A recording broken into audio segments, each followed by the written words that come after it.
नारी शक्ती वंदन हा अधिनियम आज आमची सगळ्या स्त्रियांची आणि मला वाटतं पुरुषांची पण इच्छा आहेच की आज पारित व्हावा. आज स्त्रियांचा जो खूप आधीपासनं राहिलेला हक्क आहे जो त्यांना मिळालेला नाहीये तो त्यांना मिळावा. आज आपण जसं पाहिलं की प्रत्येक स्त्रीला एक खूप मोठी गरज आहे की तिने जेही नियम होतात सभेत, विधानसभेत किंवा लोकसभेत जे नियम बनतात किंवा जे जे पॉलिसीज पारित होतात त्याच्यात एक ऍक्टिव्ह पार्टिसिपेशन व्हायला पाहिजे आणि त्यासाठी खूप जरुरी आहे की त्यांची टक्केवारी in terms of political participation वाढायला पाहिजे.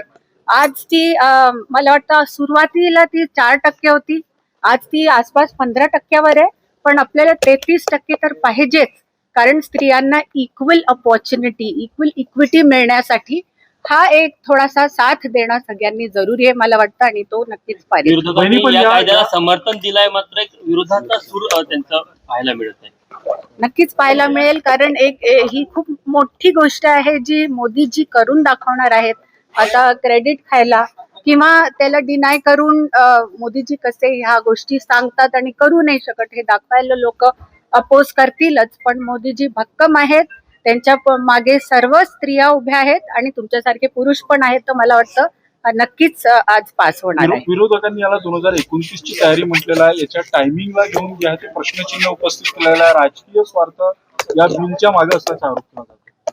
काय स्वार्थ असू शकतो? स्त्रियांचं काही भलं व्हावं याच्यात स्वतःचा काय स्वार्थ असणार आहे?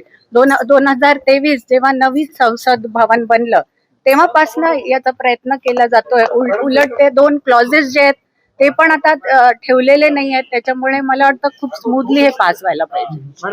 मॅडम एक प्रश्न असा आहे, काही ठिकाणी बातम्या तुम्ही वाचल्या असेल, कॉर्पोरेट जिहाद संदर्भामध्ये काही ठिकाणी बातम्या तुम्ही वाचल्या असतील. नाशिकमध्ये TCS कंपनीमध्ये ज्या पद्धतीनं प्रकार झालाय, कॉर्पोरेटमध्ये तुम्हीही 1 दशक 1.5 दशकापेक्षा जास्त काम केलेलं आहे. या प्रकाराकडे तुम्ही कॉर्पोरेट क्षेत्रातल्या प्रतिनिधी म्हणून कसं बघता? नाही, मला खूपच असं खराब वाटतं आणि खेद आहे की कॉर्पोरेट्स मध्ये हे होत आहे आणि काही प्रमाणात जेव्हाही हे होतं, माझ्या वेळेस पण मी जेव्हा ऍक्सिस बँकेत होती तेव्हा अशा केसेस माझ्या पुढे झालेल्या आहेत आणि विसिल ब्लोईंग होऊन त्या मुलांना प्रॉपर त्याच्या अगेन्स्ट लिगल ऍक्शन झालेली आहे, कॉर्पोरेट ऍक्शन झालेली आहे. तर मला वाटतं असं काही झालं तर ते झाल्या आपल्याला विसिल ब्लोईंग करणं जरुरी आहे, समाजाला हे सांगणं जरुरी आहे, आपल्या सिनियर्सना सांगणं जरुरी आहे, त्याच्यानेच हे बंद होणार पुढे जाऊन. काय नेमकं झालं होतं? तुम्ही ऍक्सिस बँकेत होता, काही अनुभव तुम्ही सांगू शकाल? नाही, अनुभव म्हणजे तेच थोडं स्त्रियांना आपल्या पोझिशनचा इफेक्ट करून कधी असं झालेले आहेत केसेस मला माहित आहेत की झाले होते आणि ते रिपोर्ट झाले होते कॉम्पिटंट कमिटीला आणि त्यांनी बरोबर ऍक्शन घेतली. गृह मंत्रालय अयशस्वी ठरत आहे. लव जिहाद सारख्या ज्या घटना होत्या किंवा जे काही गेल्या काही दिवसांनंतर महिलांचे प्रियकराकडून नवऱ्यांकडून ज्या हत्या झाल्या त्यावरून गृह विभागावर प्रश्नचिन्ह उभे केले जातात. मला हे वाटतंय की जी प्रकरणं होत आहेत लव जिहादची ती खूपच भयानक अशी आहेत, त्याच्यावर प्रॉम्प्ट ऍक्शन घेतली जाते. पण आता आपल्याला आपल्या मुलींना पण थोडं अलर्ट राहायला सांगणं जरुरी आहे की एकदा आपल्या कल्चरवर आपण खूप प्रामाणिकपणे आणि प्रेमाने आपला कल्चर फॉलो केला ना, असे केसेस नाही होत. आपले स्वतःचे जी यूथ आहे ना ती कन्फ्युज्ड आहे आज कुठे जावं, त्यांना बॅकिंग नाही आपल्या स्वतःच्या पुराणांची, वेदांची. आपण का नाही त्यांना कल्चर बनवत आपल्या प्रकारे? आपण तसं बनवलं तर ते आपल्याच रस्त्याने जातील. तर आपल्याला थोडं तिथे लक्ष देणं in terms of moral education Indian values मध्ये जे आहेत ते केले तर खूप फरक पडेल.